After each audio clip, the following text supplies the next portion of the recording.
We bring back our NBA insiders from ESPN.com, David Thorpe, John Hollinger, and Henry Abbott. Guys, yesterday we saw Avery Johnson lose his job after it seemed he may have lost his team a little bit. I mean, there's these stories about Josh Howard inviting guys to his birthday party after a loss, after Avery Johnson forbidded that kind of thing. Josh Howard came out about his marijuana use, which stems back to an interview, Henry, that you did with him. Is Josh Howard getting a little bit of a raw deal here? Well, look, I think Josh Howard's a player under stress right now, and he's apparently not handling that stress in the way, Avery Johnson would like him to, or most people. But let's talk about him in the bigger picture for a second. He's an all-star, right? He's a 2007 all-star. He's one of the best players in the league, and people who know him think he's a good guy.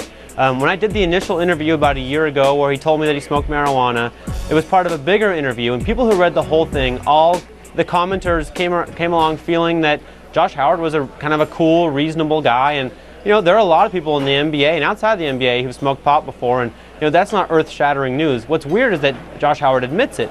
Now, the timing of this, people say, well, blame him for the timing when he's not playing well in the playoffs.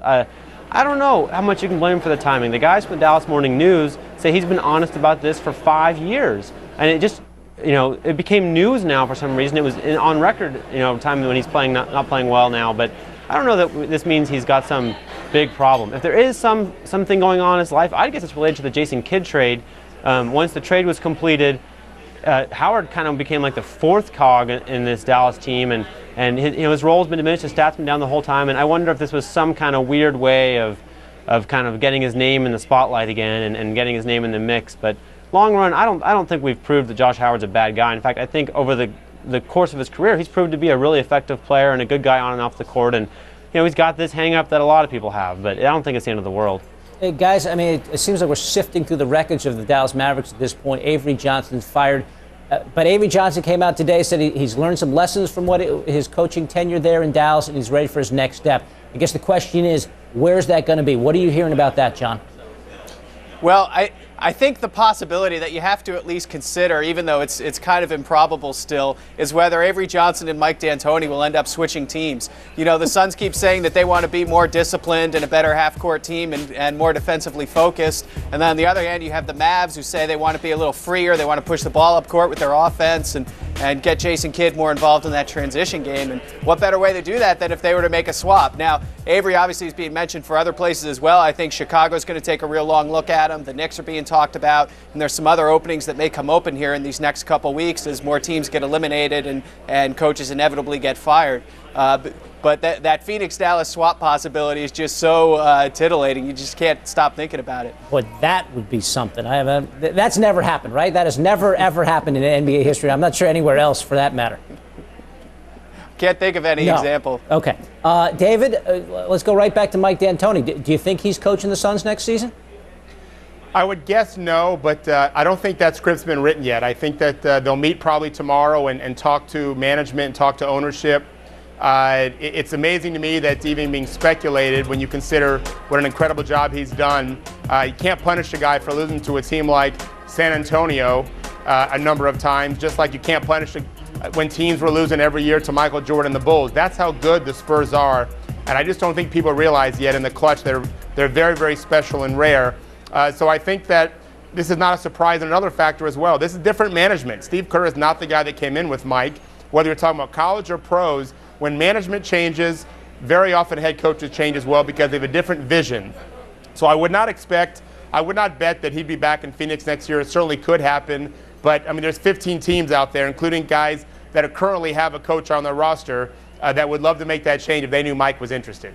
Hey, guys, go ahead. One quick point is I feel like we nitpick Avery Johnson and Mike D'Antoni because they coach these teams that were vying for championships, right?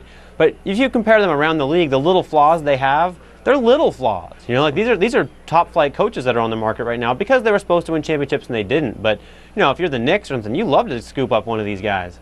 Absolutely. Hey, guys, it's Derby week. I just want to ask you real quickly, who's the favorite here at the quarter poll to win the title? If you had to name a team, let's start with you, John. I still have to go with Boston. They were so dominant in the regular season. I think they had a little hiccup here against Atlanta in games 3 and 4. And I think part of that was they hadn't really had to play a meaningful game since the beginning of March in that Texas trip, and they just really need to get their juices fired up again. I think we saw that last night. I think they're going to go ahead and end this series tomorrow night here in Atlanta now that the Dragon has been woken up. And I think they should have a pretty easy series the next round, too, and can really kind of build up to the conference finals. I think Boston's still the team to beat. Henry? I have no idea, which is why it's so fun to watch these games every night, but I'll take San Antonio just to be different. No one's taken the Lakers yet, David. Yeah, I'd flip a coin between both San Antonio and LA. I just covered San Antonio every game in that Phoenix series, and they're impossible to beat in the clutch until someone finally does it. LA is, I think, 26-5 since Gasol got there. My big concern is the pressure that LA is going to go under, whether they play Houston or Utah, and then in the finals, they may be a little more fatigued, whereas Boston may have a little bit easier road, which would give Boston an edge. But if I was betting today, I would definitely choose Lakers a little bit over Spurs, but just slightly. The season continues to be mystifying and interesting in equal measure. Guys, we do appreciate it. John Hollinger and David Thorpe and Henry Abbott joining us here for our NBA Insiders. Thank you for having us. Thank you.